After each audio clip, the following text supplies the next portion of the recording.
Good morning po sa ating lahat and welcome po to the Life Giver Church where new life begins. Amen? So alam na alam ko pa rin where new life begins. Kadarating lang po namin kagabi, alas 10 ng gabi, kaya po haggard. Pero I cannot help but hindi pa rin ako nakatulog kagabi kasi I was thinking what message to share this morning. I have prepared several messages kasi po speaker din ako sa camp meeting. So I need to prepare. I asked the theme, ano ba ang so I need to prepare. And then I prepared 2 or 3 messages and then I decided to share this one this morning. Only to find out, pagdating ko po dito, pinacheck ko po kina Chalisa yung aking USB. Sabi ko, pakicheck mo nga yung, I want to see yung slide na ginawa ko for the PowerPoint presentation. Wala pala akong PowerPoint presentation. My goodness. Sabi ko, it doesn't matter, Chalisa, habulin mo na lang yung message. Nandiyan naman yung Word doc ko, yung Word document. So, habulin mo na lang siya. Ang na-prepare ko pala na may mga PowerPoint presentation ay yung sa camp meeting. So, if you wanted some PowerPoint presentation, attend kayo ng camp. Attend ba kayo? Sino gustong umattend, walang pambayad? Kausapin niyo po si Pastor Dante tsaka si Pastora Baby. Bala sila. The Lord will provide. Amen. So, thank you po once again and on behalf of my family, ang aking pong better half ay nandito si Kuya Ariel. 10 days lang po kami, 14 days to be exact dito sa Pasig kasi po mag-aasikaso lang po kami ng kanyang SS. He turned 60 last Feb. Wow! Yehey! Meron na akong pensyon. Siya nag-60, ako may pension. So, kailangan po namin mag-asikaso. So, for the next 2 weeks or more, kami po ay nandito at walang ibang itinerary kundi SS, Pag-ibig, SS, Life Giver, and LGCLA. So, a-attend po kami ng 20th founding anniversary ng school, which was founded in 2004. I still remember it vividly in my memory. Kaya po, magkikita-kita po tayo doon. So, are you ready for the Word of God this morning? Amen. And I am ready too. Kukwentuhan ko lang po kayo bago po tayo manalangin. Or shall we pray first para dire-diretso na tayo? Panginoon, marami pong salamat sa umagang ito na muli niyo po kaming dinala sa lugar na to upang muli po kami magkatipon-tipon, upang muli po kami magkasama-sama, na mapakinggan muli ang inyong mga salita at kayo po ay aming maitanghal sa aming kalagitnaan at sa buhay ng bawat isa sa amin. Dalangin po namin muli ang pagtuturo ng banal na Espiritu sa aming kalagitnaan at wala kaming ibang mapakinggan kung hindi ang dalisay at purong salita ng Diyos na nagmumula sa inyong mga salita. Salamat po, Panginoon. Itago niyo po ang bawat isa sa amin sa likod ng inyong krus at tanging kayo lamang po ang maitaas sa aming kalagitnaan. Salamat po ng marami. Ito po ang aming panalangin sa pangalan ni Jesus. Ang lahat po ay magsabi ng Amen. Minsan po, merong isang mama nag-apply ng trabaho as a train crew.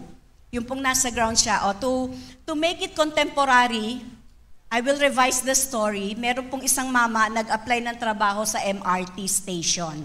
So, familiar sa MRT station? So, ground crew po siya at nag-apply siya ng trabaho. Of course, there were several questions being asked along the interview.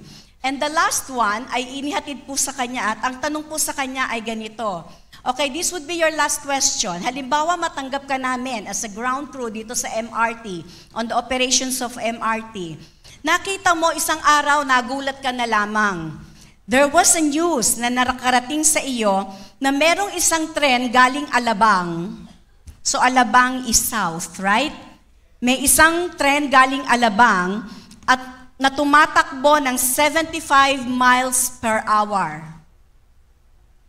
Tapos, sinabi rin sa iyo na merong din isang tren galing namang north.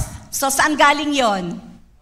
Sa north, sa Monumento. Tama? Monumento at Alabang. na tumatakbo naman ng 80 miles per hour. So ang bilis, parehong mabilis sila. Walang problema kung magkaiba ng riles na dadaanan. Tama? Walang problema. Ang problema, tumatakbo sila sa iisang riles. So ano mangyayari? Magkakabanggaan. Ang tanong po doon sa mamang ini-interview, you know that a collision is about to happen. What will you do? Nag-isip po yung job applicant at ang sabi niya, dali-dali sumagot siya, ang unang-unang gagawin ko, tatawagin ko yung aking best friend, si John. Sabi ng interviewer, bakit? Is John an engineer na makapagbibigay ng tulong sa iyo? No, I will call my best friend John. Sasabihin ko sa kanya, John, bilisan mo, pumunta ka rito. Meron 2 tren na nakatakdang magsalpukan. At minsan lang to mangyayari. Minsan lang to sa tanang buhay mo na makaka-witness ka ng matinding collision. So sabi nung job interviewer, bakit mo siya tatawagin?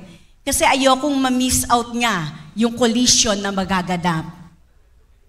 Palagay nyo, natanggap siya sa trabaho?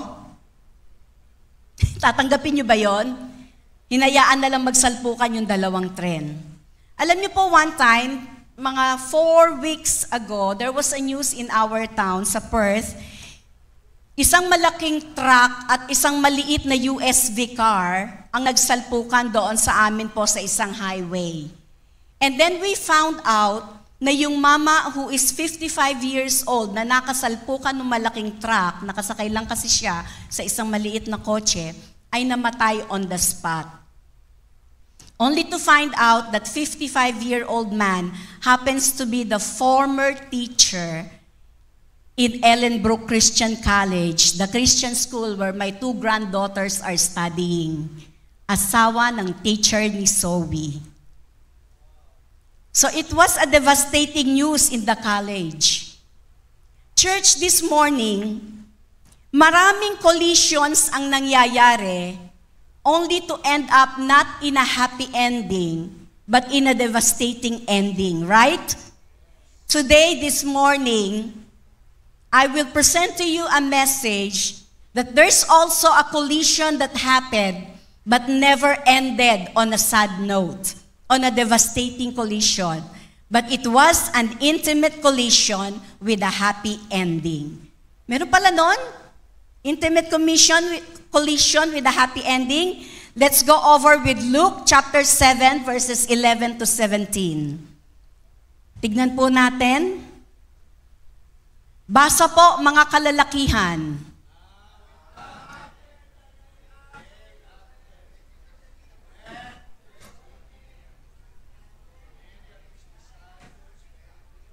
And a large crowd. Yung next slide po. The city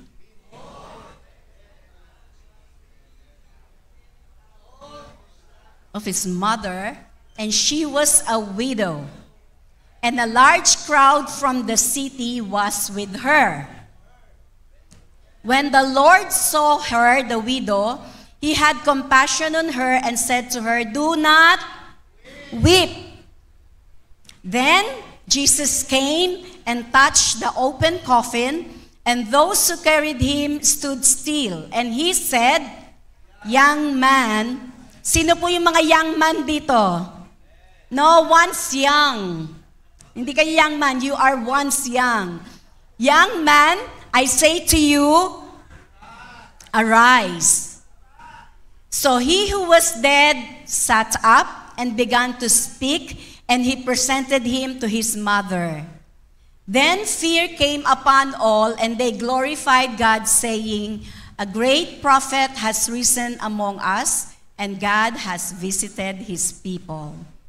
And this report about Jesus went throughout all Judea and all the surrounding region. There's a collision that happened in this particular story. The first one, Ano sabi doon? Now it happened the day after that Jesus went into a city called Nain, and many of his disciples went with him, and a large crowd following him. Now visualize this morning, si Jesus nasa unahan, sinusundan ng maraming tao kasama ng kanyang mga disipulo. A large crowd was following him. They were about to enter the city gate of Nain. Papasok pa lang sila doon sa city gate of Nain. At habang sila ay nandoong parang prosesyon, this is Jesus' procession. So naglalakad si Jesus kasunod ng napakaraming tao. Now Nain was located about 25 miles from Capernaum. And ang ibig sabihin pala ng salitang Nain means delightful. So Jesus' procession is being described as a delightful procession. Amen? You know why it's a delightful procession? Because the followers of Jesus, together with his disciples, have already witnessed so many miracles that Jesus has performed. That's why they were so delighted. That's why they were so happy. That's why they were so joyous. So ang prosesyon na ito na pinangungunahan ng ating Panginoong Jesus ay isang masayang prosesyon. Maraming tao sumusunod sa Kanya. Sabi po ng mga Bible scholars, both believers and unbelievers alike were following Jesus. Hindi natin alam kung bakit sumusunod. Siguro dahil na-witness nila yung mga himala ng Panginoon. Sumusunod dahil mga ususero at ususera. Sumusunod dahil mga marites at mga tolits. Alam niyo yung tolits? Si Pastor Lito yon. Yung lito, yung tolits, what's the latest? Mga lalaki yon. O, may natutunan kayo sa akin, ha? Kung ang babae marites, ang counterpart ni marites sa lalaki ay tolits. So, sumusunod sila out of curiosity, out of, we don't know, different motivations. And when this Jesus procession came near the gate of the city, they were about to collide with another procession. Ano naman yung procession na yon?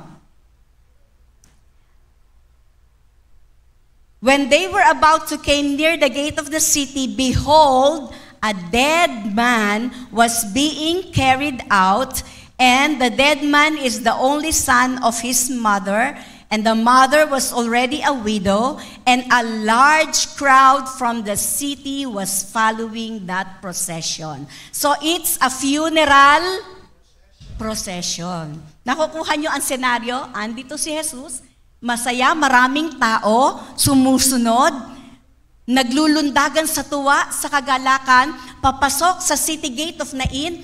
Tapos yung funeral procession palabas ng city gate of Nain kasi papunta saan? Sa sementeryo. And this delightful procession of Jesus is about to collide with the grieving procession of the dead man. So nakikita nyo yung difference? Nandoong magtatagpo sila. And what a contrast between the crowd that was following Jesus and the crowd that was following the funeral procession.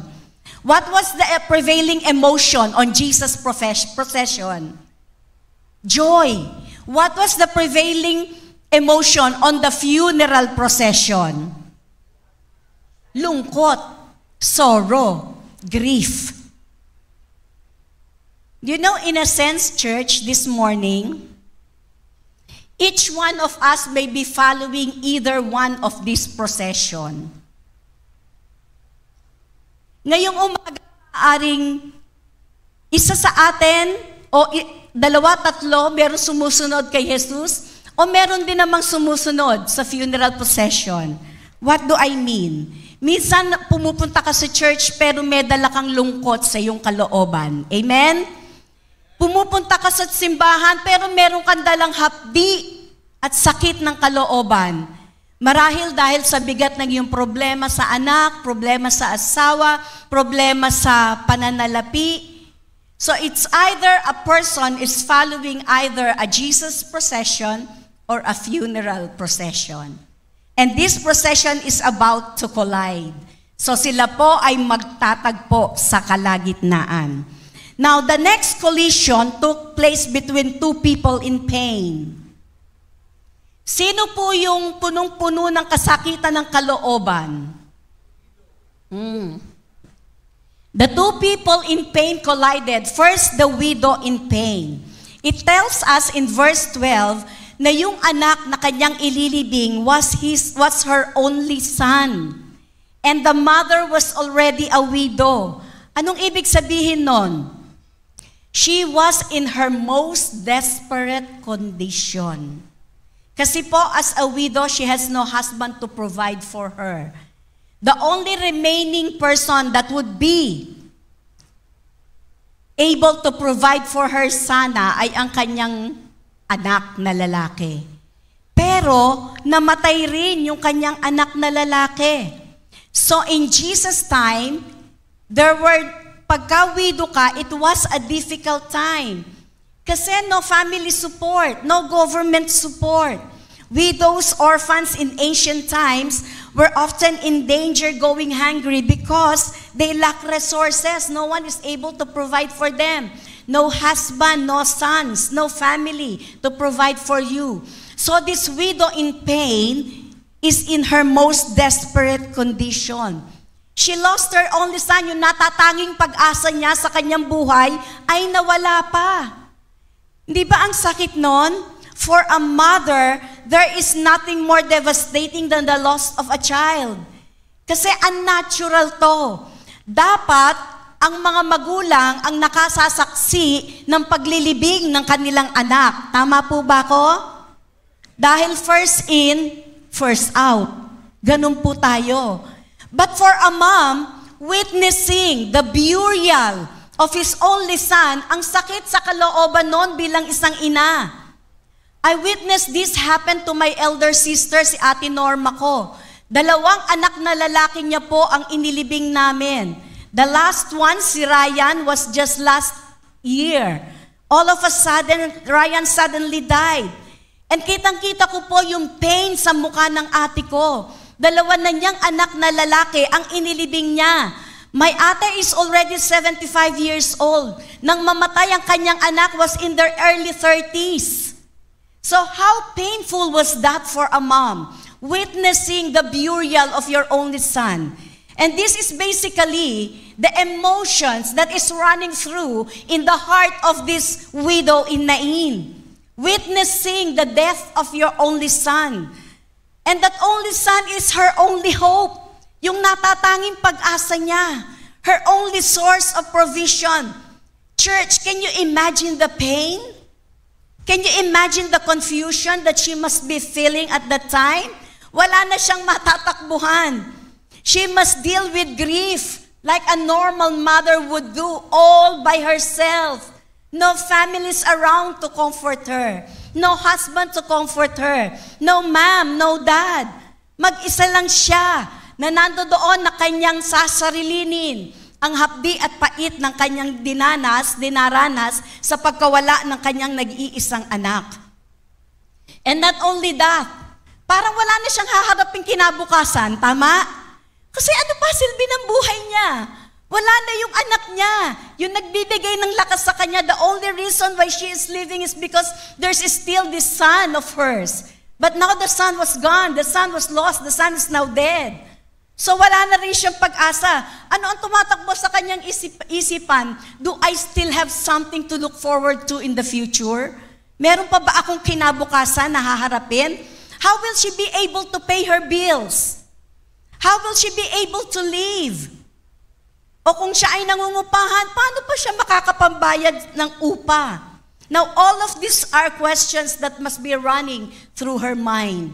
And church, this morning, some of us might be in that similar situation too. Minsan, meron tayong tinatanaw na pag-asa, pero sa isang saglit, yung pag-asang tinatanaw natin ay tila ba naglahong parang bula. And in the widow's most devastating situation, the large crowd that was following the procession, the funeral procession, has nothing cannot do anything to comfort her. Tama ba ako doon? Ang daming tao nakasunod doon sa funeral procession na yon. Pero wala silang sapat na kakanyahan para ibsan man lang saglit ang hapdi ng kalooban na dinaranas ng nanay na ito. Kahit tapik sa balikat is not even enough. Kahit financial na ibigay, hindi enough. Kasi iba po ang sakit kapag isang mahal sa buhay ang nawala sa iyo. Alam ko naranasan natin yan sa buhay natin, right? I've lost 3 brothers of mine and I was not able to go home. Kuya Berto, Kuya Hiner, Kuya Rick. Kuya Rick ko last year lang din. And our last one, si Virgilio Pastor ay namatay na rin. Yes. Hindi si Virgilio Santos. Kaya siya napa-hallelujah. Si Virgilio Cruz, yung youngest na lalaki namin, this year lang po namatay, June. And I wasn't able to go home too. So alam niyo po yon, yung pagkawala ng mahal mo sa buhay, tapos wala ka namang magawa. You are not able to comfort the widow of my brother. Dito ganun eh. Kahit anong dami ng sumusunod sa funeral procession, walang magawa yung mga tao to provide comfort at maibsan ang hapdi ng kalooban ng nanay na ito. But you know what? In the midst of the most devastating condition of this widow, she is about to collide with the most compassionate Jesus. Nakatakda niyang makasalubong ang ating Panginoon. When the Lord saw the widow in verse 13, Jesus had compassion on her. And Jesus said, "Do not weep." Hang on. Parang napaka-cliche naman nung sinabi ni Jesus, di ba? Ikaw ba nakakita ng isang nanay na umiiyak, ililibing ang sariling anak, nagdurusa, nagtitiis ang hapdi ng kalooban, tapos eto si Jesus ang sasabihin, "Do not weep." Parang cliche. Parang hindi alam ni Jesus kung ano yung hapdi ng kalooban na pinagdadaanan ng nanay. But you know what, church? Yung salitang "do not weep" sa Greek word, ang hirap pong sabihin. Hindi ko masabi. Parang isplagzinomai. Isplagizonomai. Ay, ewan ko ano yun. Parang ispraken natin. No, pero sa Greek, ang ibig sabihin nun, when I research the Greek meaning, it refers to the insides of your heart, of your liver, and of your lungs. Anong ibig sabihin nun? When Jesus had compassion on the widow, nandoon po yung tender mercies and compassion heart ng Panginoong Jesus. Nang sinabi niyang, "Do not weep," it is the most deepest comfort that Jesus can give to this widow. Because Jesus has the capacity to care. Alam niyo po ba kung sino yung may kapasidad na talagang magbigay ng maibsan ng ating sakit at kalooban? Ang Panginoong Jesus lang. When a lot of people do not have the capacity and the care, not even the concern, Jesus has the capacity to care. Amen? When a lot of people's heart is dry, when a lot of people's heart is empty, and you don't feel anything, you are not able to shed one more tear. Hindi mo na kaya parang ubos na ang luha mo, tuyo na, wala ka nang iluluha pa. Marami sa atin ngayon sa umagang ito, I don't know about you, pero marahil merong ilan sa atin dito nakaupo, hindi lang nyo nakikita nakangiti, bukas ang labi, nakangiti, pero ang kalooban ay umiiyak. Amen? Meron na doon, kumustahin mo, "How are you today?" Sasabihin, "Ay, okay lang ako, okay lang ako." Pero ang totoo, hindi sila okay. Tama po ba ako doon? Tayo mga Pilipino, mapagtago ng totoong nararamdaman ng ating kalooban. Amen? Sa trabaho, ganyan kami. In the morning, when I go to the learning school, sasabihin sa akin, how are you, Jo? Sasabihin ko, I'm all good. Pero ang totoo, hindi ka naman all good. Pero ang mga puti, pag tinanong mo, how are you today? Sasabihin agad nila, I'm stressed.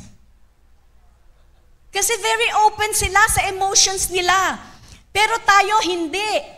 Kaya tayo, mahusay tayong magtago ng totoong nararamdaman. Amen? Mabuti kaya yon?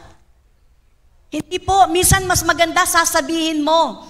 Pero ang ipinapakita po dito, yung ina na wala ng iluha dahil sa pagkamatay ng kanyang anak, nakasalubong ng Panginoon at ang sabi sa kanya, do not weep, do not cry.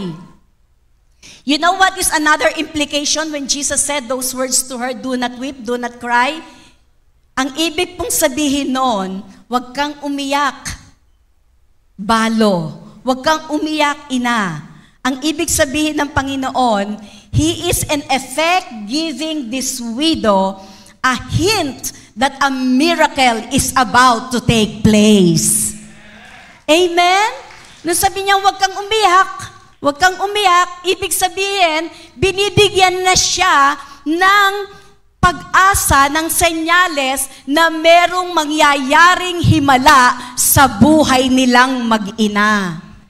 Church, in the Bible, when you read that word and you are in most devastating situation and you hear and you see and you read the words of Jesus telling you, do not weep, do not lose hope. Ang ibig sabihin ng Panginoon, huwag kang mawala ng pag-asa, huwag kang masipayo, huwag kang malungkot kasi meron akong inihahandang pagpala at himala sa buhay ng bawat isa sa atin. Do not weep.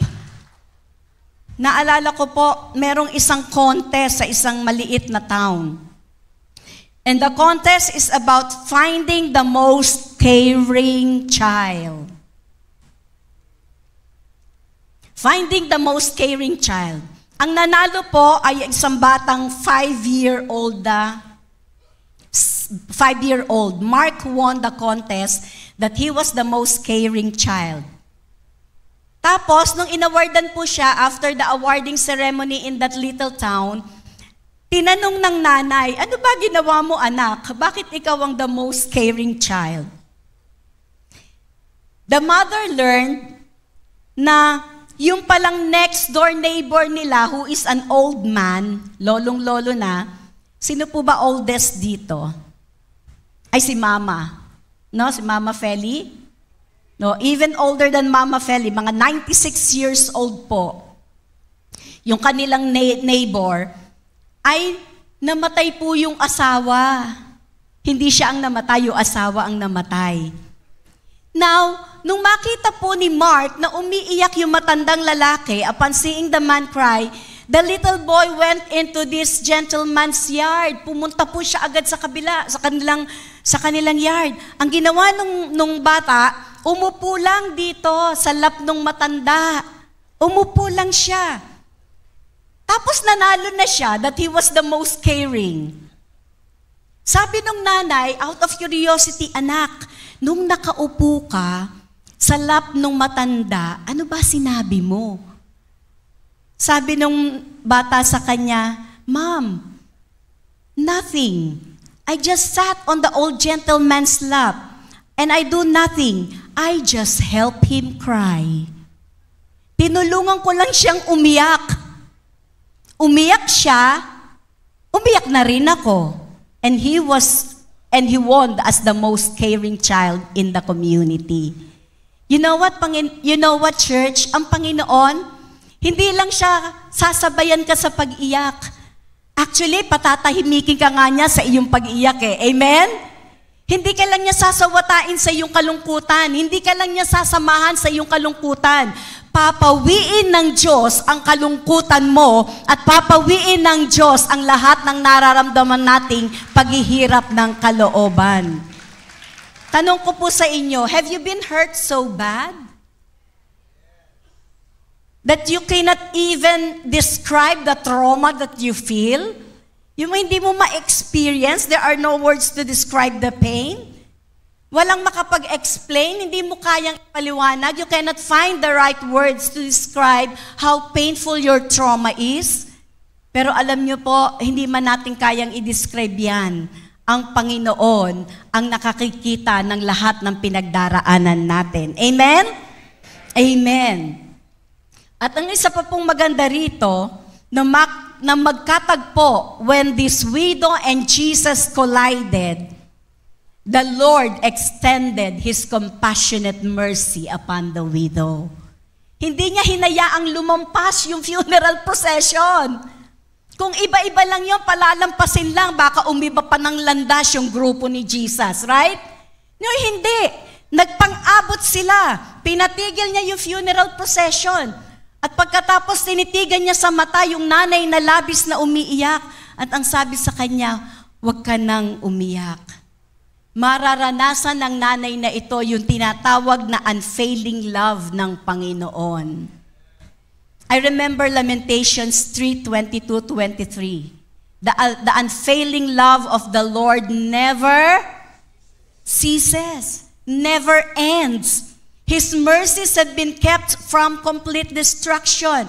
Great is His faithfulness. His mercies are new every day. Church, sa buhay natin, makakaranas ka ng problema araw-araw. Tama po ba ako doon? Pagising sa umaga, ano po? Problema. Saan ka kukuha ng kakainin? Ano ihahanda mong breakfast? Pambaon ng bata? Nakasakay ka na sa sasakyan, problema mo pa rin ang traffic.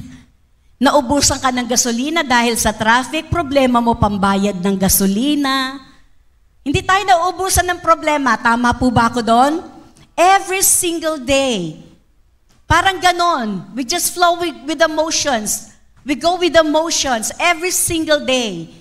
Pero ang hindi po natin nakakaligtaan sa ating mga buhay na alalahanin, paggising pala sa umaga, pagmulat pala ng ating mga mata, ang Panginoon ay nag-aantay na sa iyo, nandiyan na ibinibigay ang panibagong habag at awa niya sa buhay ng bawat isa sa atin. Great is His faithfulness. His mercies always begin afresh each day. Sariwa, hindi nagbabago.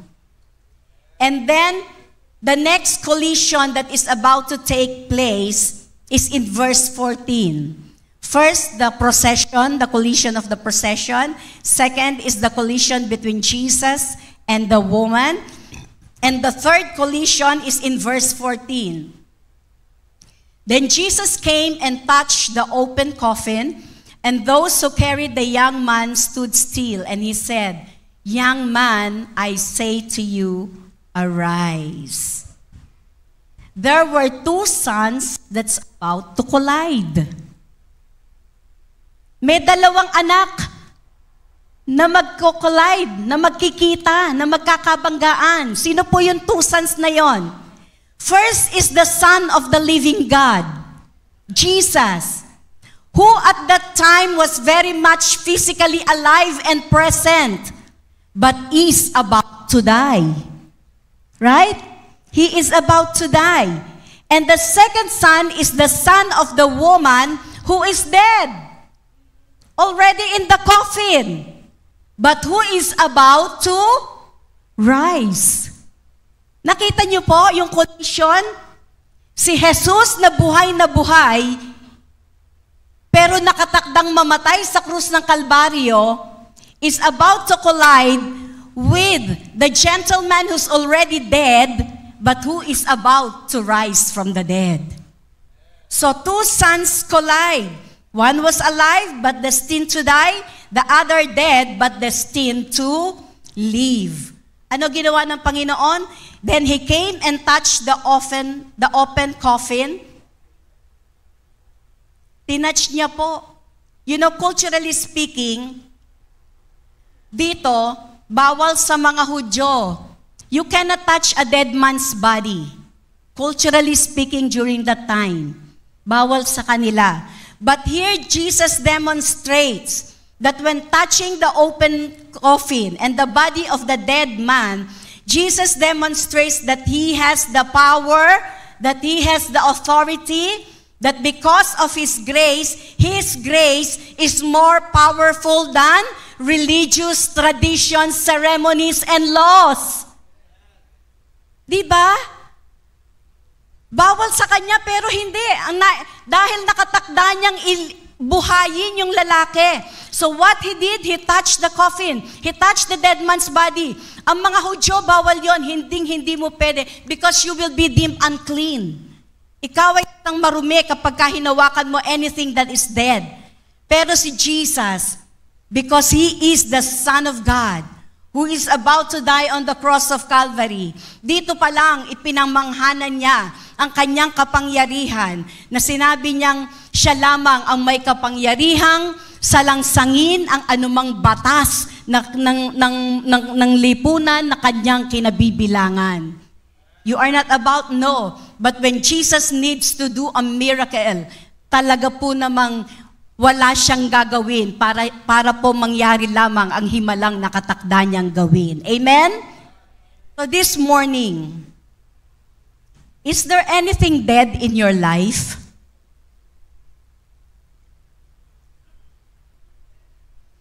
When Jesus spoke these words, ang isa pa pong na-amaze ako dito, when Jesus said, "Young man, I say to you, arise." Ano po nangyari? Di ba nabuhay yung batang lalaki? Patay po yung batang lalaki. Subukan yung pumunta sa isang funeral service. Halimbawa, si Bishop magpo-funeral service. Subukan yung sumama, pumunta kayo. Utusan nyo yung bangkay. Bangkay, mabuhay ka. Maririnig po kaya ang tinig nyo? Hindi. Kasi patay, hindi nakakarinig. Amen? Di ba nga, yung iba nga sa labis na pagdadalamhati sa kanilang mga mahal sa buhay, iyak ng iyak, lalo na kapag magulang ang nawala. So yung mga anak na hindi masyadong natignan ang magulang, labis ang kanilang pagsisisi, doon sa harap ng malamig na libingan ng coffin, ay tsaka sasabing, "Nanay, mahal na mahal kita. Tay, patawarin niyo po ako." Wala na, hindi na kayo naririnig. Amen? Kaya habang buhay, sabihin niyo pa. Amen? Parang mga nanay lang ang tatay nagsabing amen. Kasi pagpatay na, hindi na maririnig. Pero tingnan nyo ang nakakamangha dito. Sabi niya, and Jesus said, "Young man, I say to you, arise." Yung patay na hindi na nakaririnig. Ang espiritu nun is alive somewhere, right? And that spirit of that young man heard the voice of Jesus Christ and saying to him, "Arise." And so what happened next? Nabuhay ang batang lalaking ito. That is how powerful the voice of Jesus Christ. Amen? The dead man's body responded to the voice of Jesus. Meaning to say, the simple, powerful word of Jesus has really the ability to transform, to change, and raise someone from dead to life. The raising of the widow's son, coming back to life, show us that when there is an intimate collision with Jesus, Jesus will bring to life whatever is dead in our lives. Kapag ikaw ay nagkaroon ng isang intimate collision, not a casual collision, but an intimate collision with the Lord Jesus, whatever deadness in your life, God will bring it back. Amen po ba? Amen po ba? So ano pong ibig sabihin nito? What happens when Jesus collides with our coffin? Alam niyo, maraming tao nabubuhay dito sa coffin eh. Yung coffin kasi, box yun. Nung araw, box lang yun eh. It symbolizes anything dead. A coffin is symbolical of dead dreams, placed in a box. Dead relationship, placed in a box. It symbolizes health that is deteriorating. It symbolizes finances drying up. Marami po ba tayo doon? Is your finances on a coffin today? Wala, pastor. Ang yayaman ng taga-life giver. No? Finances drying up. And sometimes, what's in your coffin are dead hopes. Patay na pag-asa. Coffin is also symbolical of your sadness, of your grief, of your losses, of your brokenness.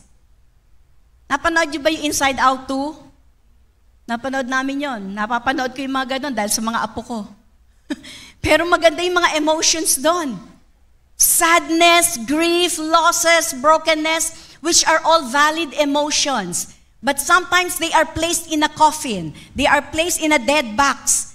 You know, whatever is dead in your life this morning, whatever is dead in your life, dead dreams, dead hopes, dead relationship, dead health, finances, hopes are drying, whatever that is. Allow the touch of Jesus Christ to touch your coffin, and Jesus will bring life to whatever is dead in your life today. He went up. When Jesus touched and collided with the coffin of the dead boy, Jesus spoke the life-giving word, "Get up, young man." And the son sat up and began to talk. In verse 15, nung magising na siya at siya ay magmulat ng mata, bumangon po itong anak na lalaki at nagsimulang magsalita. And then Jesus gave him back to his mother. I have a question with you this morning. Ano kaya ang sinabi, unang-unang salitang namutawi sa labi ng batang lalaking ito nang siya ay buhayin ng Panginoon? Any guess? Ano po sabi niyo? Sabi ni Ate Nora, hallelujah. Sabi nung iba, praise the Lord. Alam niyo po ba, some of the Bible scholars tried to do a study and a research on what did young man tell the moment he got up, nang siya ay mabuhay. At according to the study and the research of the Bible scholars, when the young man got up and began to talk, ito daw po ang sinabi ng batang lalaking ito. Pagmulat ng mata, nakita niya ang mga tao na nandoong nakikipaglibing.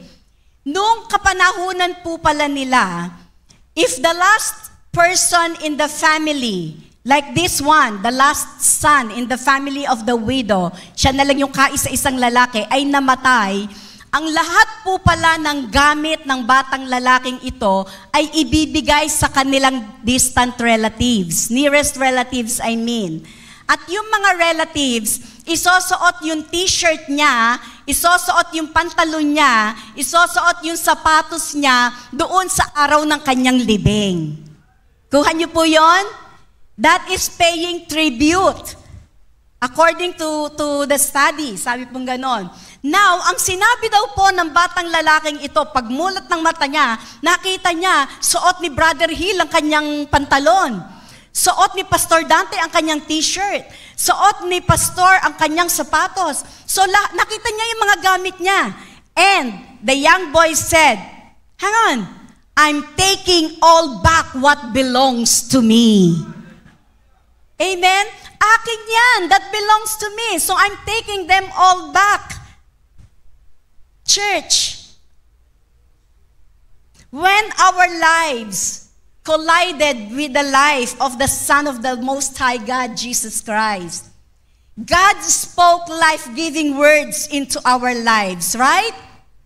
And when Jesus spoke life-giving words into our lives, we can just say to the enemy, I am taking back what rightfully belongs to me. Amen?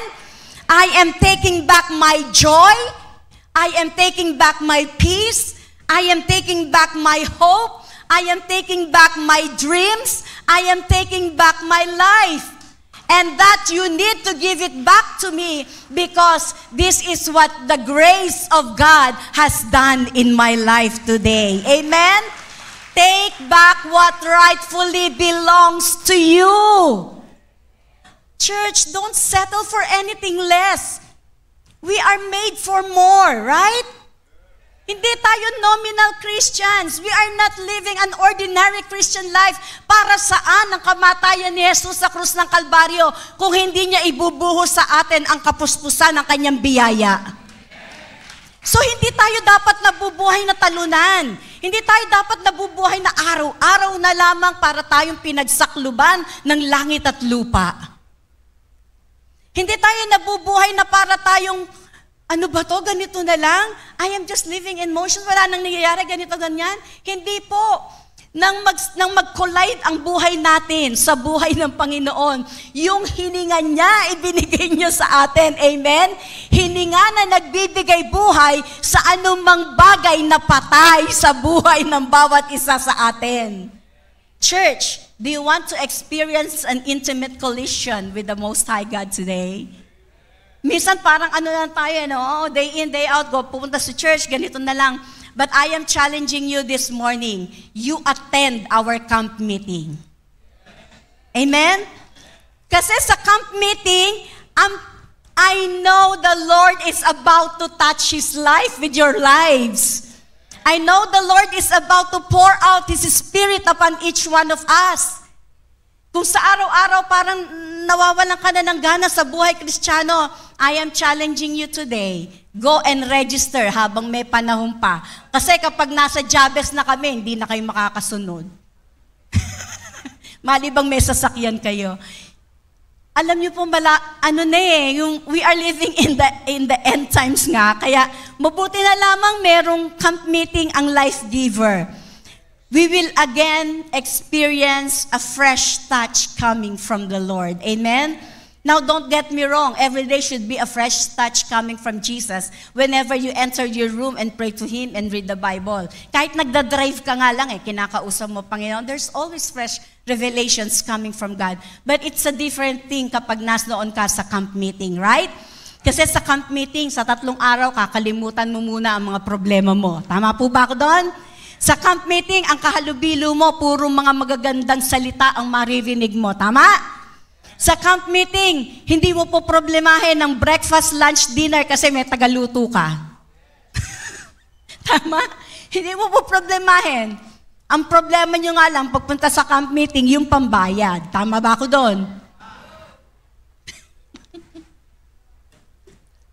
Ang mura na nga ng camp meeting natin, 2,500.